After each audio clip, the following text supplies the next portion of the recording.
Hi vriende, ek is pastoor Pieter Boysen van die JCRM familie in die Oosrand. Hoop op God se getrouheid. Betroubare vriende is onskatbaar. Wanneer hulle beloof om te help en dan opdaag om te help, is dit waarlike vriende.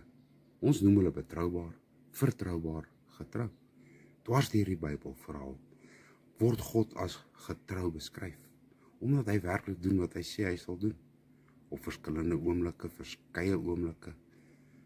In hierdie verhaal maak God 'n belofte aan Abraham en sy afstammelinge. Hulle vertrou wat God sê en plaas hulle hoop op sy beloftes, terwyl hulle glo dat God getrou sou wees.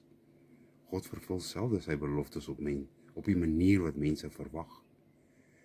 Maar hy is steeds getrou om alles te doen wat hy sê hy sal doen. Dis 'n belofte van God.